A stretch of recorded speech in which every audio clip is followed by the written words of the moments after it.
As the cradle of India's Renaissance movement, West Bengal has had a glorious tradition in education, having given the country some of its biggest names in the intellectual and academic world, including Nobel laureates in literature, science, and the arts.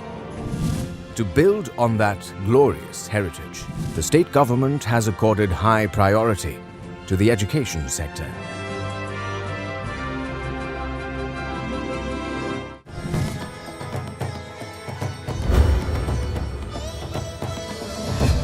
The state government is resolutely working to establish the state as a higher education hub.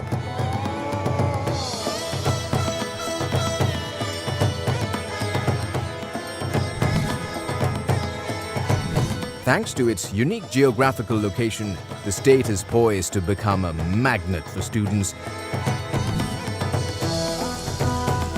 from not just the neighboring states, including the Northeast, but also from the neighboring countries such as Nepal, Bhutan, Bangladesh, and Myanmar. Imbued with this vision, the state government has launched an ambitious program of higher education reforms based on the 4 E's: expansion, equity, excellence, and employability. Between 2012 and 2016, as many as 24 bills were passed by the West Bengal Legislative Assembly, indicating the high level of reforms undertaken by the Higher Education Department.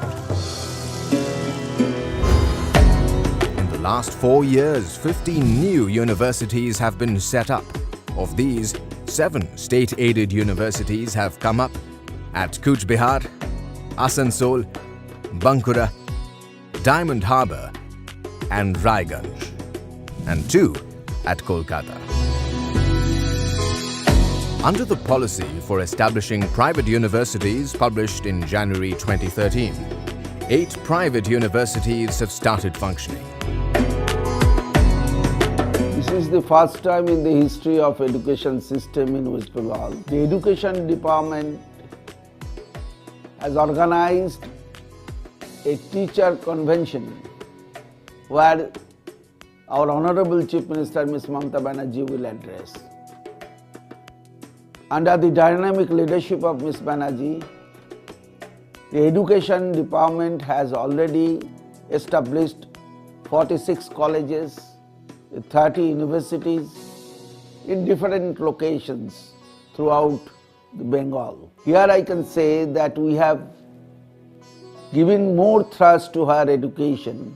We stand for 4 E's: expansion, equity, excellence, and employability. So we look forward for a better education system throughout the world, not only Asia, not India.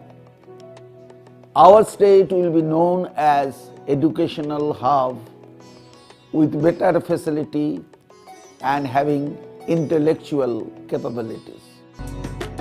While the state has encouraged private investment, it has also significantly increased public spending in higher education. The annual planned budget of the Higher Education Department went up from Rs 111.7 crore in 2010-2011 to Rs 512 crore in 2016-2017. This is a 500% increase in the Higher Education Department's planned budget over a 4-year period. The increase in public spending has shown results. In the last 4 years, the state government has set up 31 new government colleges and 15 government-aided colleges in the unserved and underserved parts of the state. A total of 4,418 assistant professors and 192 principals have been recruited through the WB Public Service Commission and the WB College Service Commission and appointed in the state's colleges. This is the largest single recruitment drive undertaken by the state government and is expected to significantly improve the quality of teaching in the state's higher education system.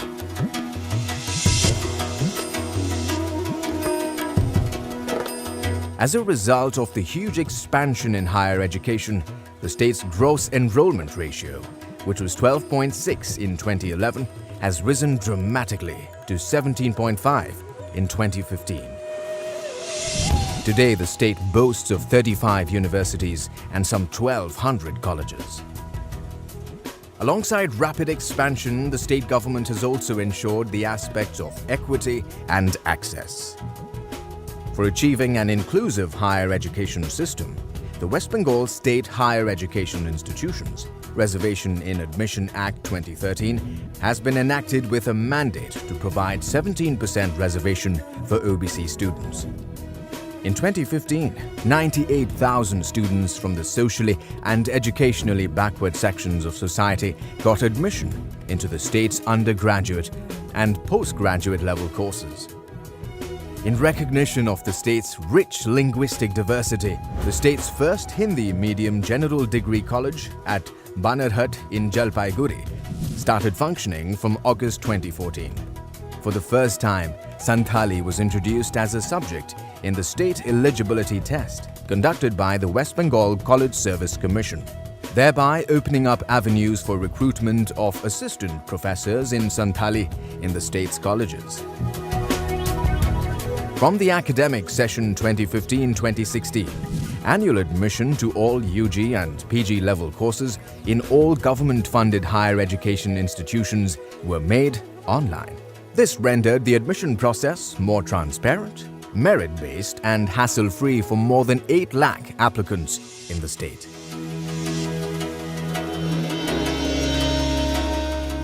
The salary accounts of all universities and colleges have been computerized through a COSA software, with funds being transferred directly into the beneficiary's account.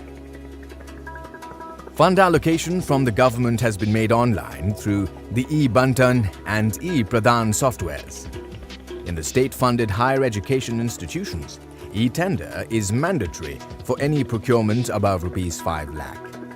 An online pension portal too is in the process of being rolled out for the state's college teachers. Recognizing the multiplier role of the internet in education, the state has provided Rs 100 crore in 2016-2017 for setting up 2,000 virtual classrooms in higher secondary schools, colleges and universities. Every state-funded higher education institution has created an e-learning space for its students where internet access is available free of cost during work hours.